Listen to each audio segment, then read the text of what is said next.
Hello there and welcome back to another review. So today we're going to be looking at the sequel to Rich and Famous, and that is Tragic Hero, starring Chow Yun-fat, Alex Mann, Andy Lau, and directed by Taylor Wong.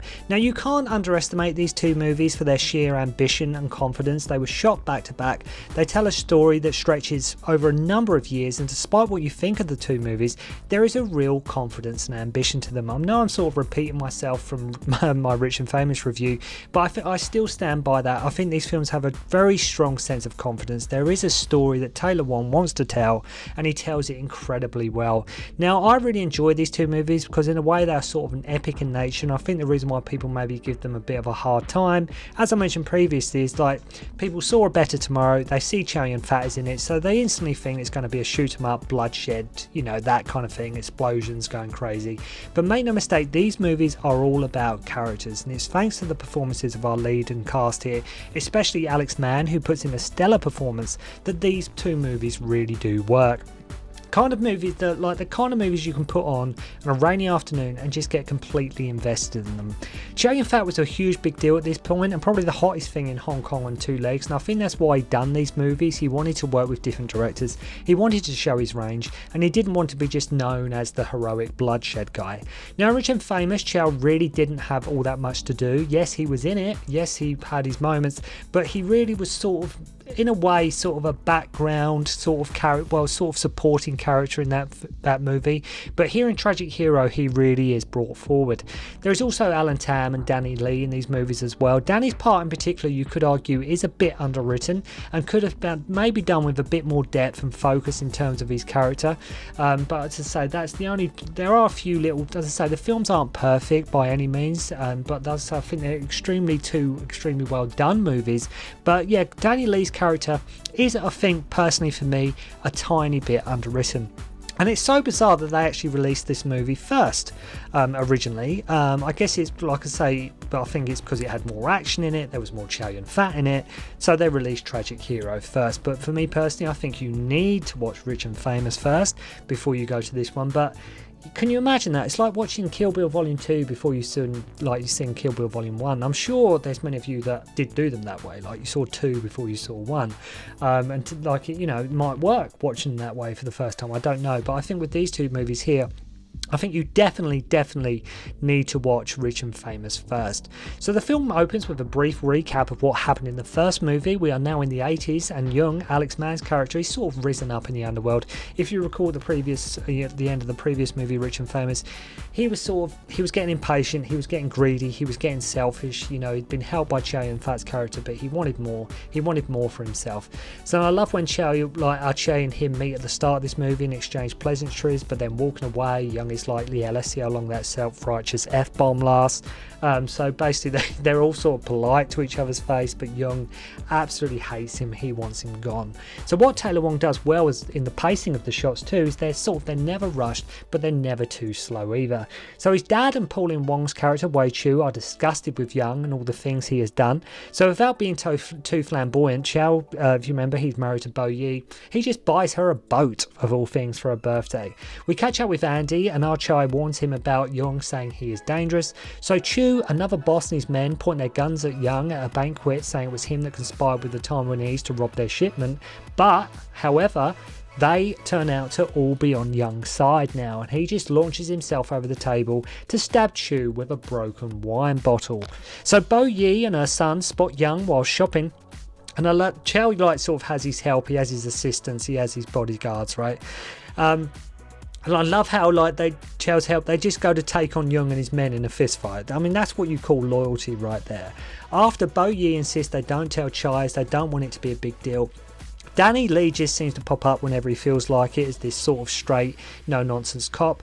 And I love when he's having drinks, Young is all calm, then just screams in Chow's face, like, how about don't have Boss Chu try and kill me? And it's that kind of unpredictable, psychotic nature of Alex Mann's performance that really does deserve some praise here.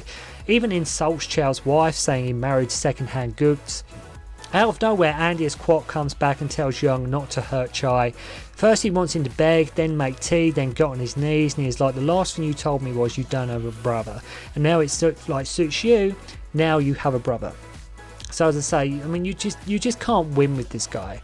So this guy, Luke, played by Xing Fuan, being such a loyal right-hand man, decides to go take out Young without telling brother Chai. And you've seen that Xing Fuan, he's been in so many movies.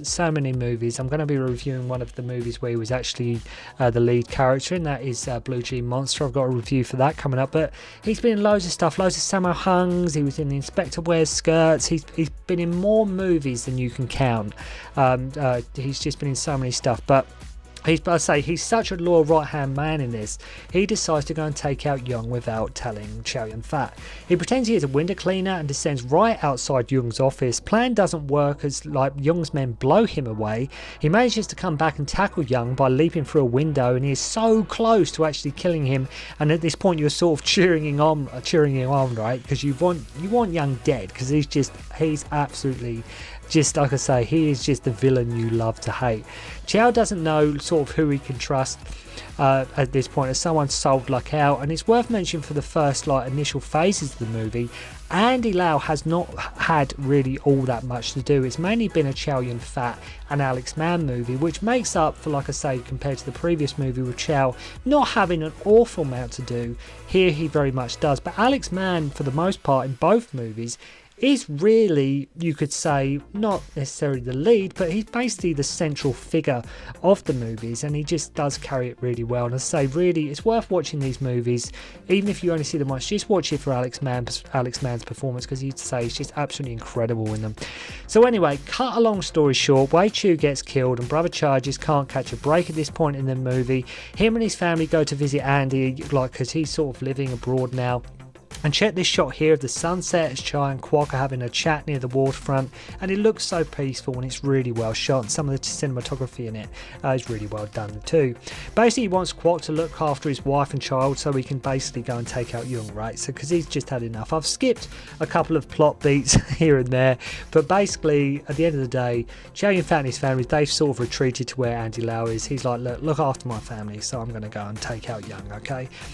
You think, okay, that's cool, everything's maybe that, they're going to get together, they're going to take him out. Then out of nowhere, the whole building just blows up, which I didn't see coming at all in the slightest. Both our leads basically lose their families. I mean, as if we didn't hate Young enough already at this point. Even his own dad hates Young and calls him an unworthy bastard as well. Young even getting his own men to beat his dad up, as he knows where Chai and Kwok are, and it's quite an upsetting scene here. But as I say, basically, regardless of all, these Alex Mann, Kwok and Chai, they just want to take Young out, right? This is basically them, Young wants to take them out. That's all it's really come down to. So as I say, really, really nasty guy. So basically we get to the end, and so I've skipped quite a lot of this movie because I don't want to, if I was here talking about everything that happens in the movie, we would be here a long time. So as I say, it's quite an upsetting scene here where he does get sort of his own dad beaten up. Excuse me. So out of nowhere, Chow and Andy pop out the boot of a car and start shooting the place up, right? They absolutely go crazy. And they are absolutely packing in this bullet-riddled finale. We've got guns, shotguns, grenade launchers, it's all there. And I think, in a way, this was Taylor Wong, okay, you've had the talking, you've had all the drama, you've had all the character development, you've sat for all that. Now I can sort of rain hellfire, and we can have some bullet-riddled, some heroic bloodshed gunplay. And like I say, everything's going on in this finale. They start blowing the crap out of everything, and it's a fantastic set piece. But as I say, it's just crazy at the end. And I think, like I say, for the people that were like, these movies, I think Taylor Wong was sort of like, okay, you've had the drama, you've had the action, you've sat for all that. Now we can start blowing stuff up. Now we can sort of have the gunplay. Now we can have sort of the bloodshed. And I think that's what was really happening at the end here. But it just all kicks off. As I say, we've got shotguns, grenade launchers, it's all there. It's just all going on. Chow even wearing a sort of trench coat, which could be looked upon as sort of a nod to a better tomorrow. Young shoots Andy and then his own dad. I mean, God, just kill Young already, right? At this point, just kill this guy. So Chow, though wounded, gets a second wind, and it turns into some fisticuffs. And I have to love the last line that Chow says to him. He says, "Alive or dead, you'll always be an arsehole." Which is a great last line, before you kill off the villain. As Young, he sort of falls and gets blown up at the same time. As always, Danny Lee just pops up right at the end after all the bloodshed to take them both in. And after all this, I bet Chow is really happy that he took in these two brothers into his organisation, because if he hadn't taken sort of Kwok and Young in, none of this would have happened. None of this mess would have happened. So I bet he's really thankful to himself that he did do that. Anyway, I love both of these movies. A lot of people have wrote them off over the years, or maybe don't give them a chance. And like I say, especially back in the day when the internet wasn't so much a thing and you had to sort of go on a video cover. You had to sort of go on the cover or hearsay or what you heard. So I think when people watch these movies, they're expecting Chow Yun-fat blowing stuff up. They're expecting more action. But I think if you go into these movies knowing what to expect, I think these two, and like Tragic Hero and Rich and Famous, are worth watching for the performances alone. I think everybody in it is absolutely fantastic. All the characters sort of, like I say, apart from the odd thing, like say Danny Lee being a bit underwritten here and sort of have certain other characters, for the most part, you know, maybe their stories might be cut short, but by and large, every single character has a sort of an arc, or there's a story going on. They're not just there, then they just disappear and that's it. Like there is an element here. Like I said, a very confident filmmaker here with Taylor Wong in these movies, and like I say, a very strong sense, like confident in his narrative and the story he wants to tell. But as I say, I think you should give this a chance, and there's loads to be enjoyed in what can only be described as two extremely well-made, character-driven Hong Kong gangster epics. So let me know what you thought of these two movies. If you have seen Tragic Hero and Rich and Famous, what is your favourite of the two? Which one do you prefer? I like them both the same. I probably couldn't tell you. Probably if you asked me one week, I'd say Tragic Hero. If you asked me the next week, I would probably say Rich and Famous. So that's the trouble with me. I can never ever usually make my mind up. But let me know if you have seen Tragic Hero and Rich and Famous, what you thought of them. So thank you very much indeed for watching. I hope you enjoyed the review, and I'll see you again soon. Don't concentrate on the finger or you will miss all that heavenly glory.